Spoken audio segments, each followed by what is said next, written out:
Assalamualaikum warahmatullahi wabarakatuh. Selamat siang, Bapak Triman Katani, SAG MSCI.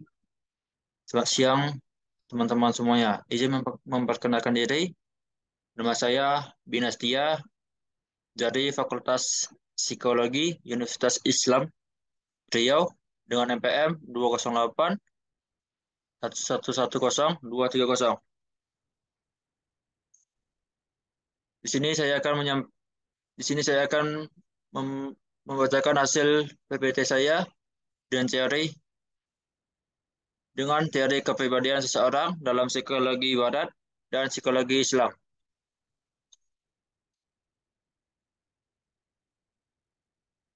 Baiklah, di sini saya akan membacakan pendahuluannya.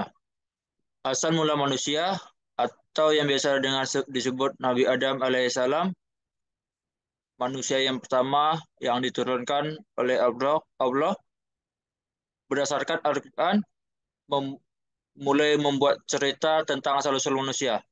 Malaikat Jibril seolah-olah khawatir karena takut manusia akan berbuat kerusakan di muka bumi ini. Kejadian ini tertulis dalam Al-Quran.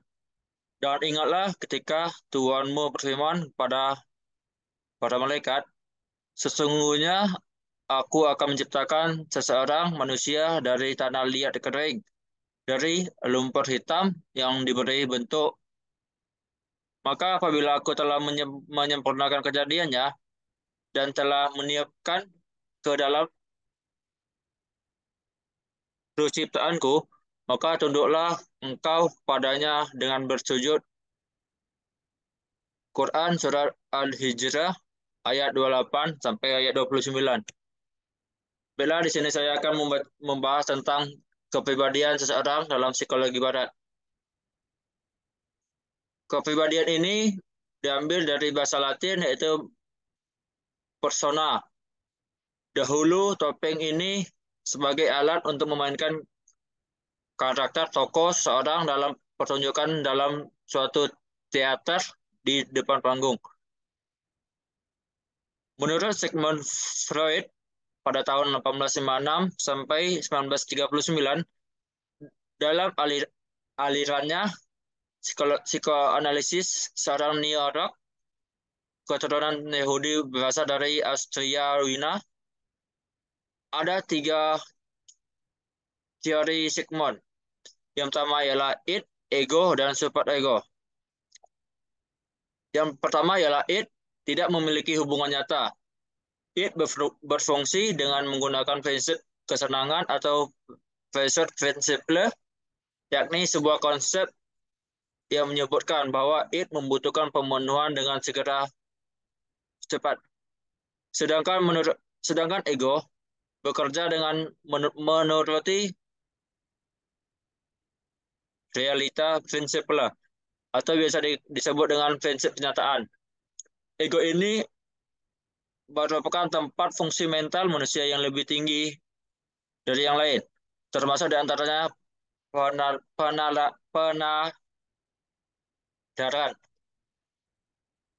pemecahan masalah, dan lain-lain. Sedangkan super ego tampak dalam konsep yang sering kita sebut sebagai hati nurani manusia, yang mengevakuasi moralitas semua perilaku yang kita lakukan sehari-hari. Selanjutnya, kita membahas tentang kepribadian seseorang dalam psikologi Islam. Menurut Baharudin mengatakan, manusia dapat diartikan sebagai makhluk yang berdimensi biopsikososial spiritual, yang memiliki sumber berafiliasi langsung dengan Al-Quran. Dalam Al-Quran, manusia memiliki dimensi bio yang istilahnya sebagai Al-Bashar. Al-Bashar adalah julukan bagi manusia karena manusia memiliki dimensi bio, yaitu ingin memenuhi segala aspek-aspek yang berkaitan dengan fisik, seperti ingin makan, ingin minum, ingin terlihat cantik dan tampan, terlihat tinggi dan pendek, gemuk dan berisi, bahkan keinginannya untuk menikah dengan lawan jenis. Di sini ada kepribadian menurut psikologi Islam adalah integrasi sistem kalbu, akal, dan nafsu. Manusia yang menimbulkan tingkah laku. Di sini saya akan membacakan ada 3 aspek daya. Yang pertama ialah kalbu. Kalbu itu ialah hati atau yang bisa disebut dengan fitrah ilahiyah, yaitu sebagai aspek supra kesadaran manusia yang memiliki daya ingatan atau emosi atau feel-nya. Yang kedua ialah akal, biasa disebut dengan fitrah insaniyah, sebagai aspek kesadaran manusia yang memiliki daya kognisi atau cipta. Yang ketiga ialah nafsu atau fitrah hayawaniyah, sebagai aspek fitrah atau bahwa kesadaran manusia yang memiliki daya konasi atau karsa. Lanjutannya, di sini ada 3 daya yang positif.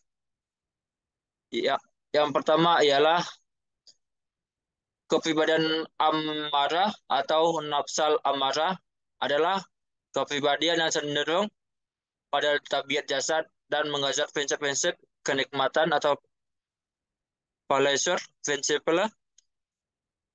Kepribadian ini mendominasikan pada hati atau kalbu untuk melakukan perbuatan-perbuatan yang hendak dia inginkan, sehingga merupakan tempat dan sumber kejelekan dan tingkah laku yang tercela.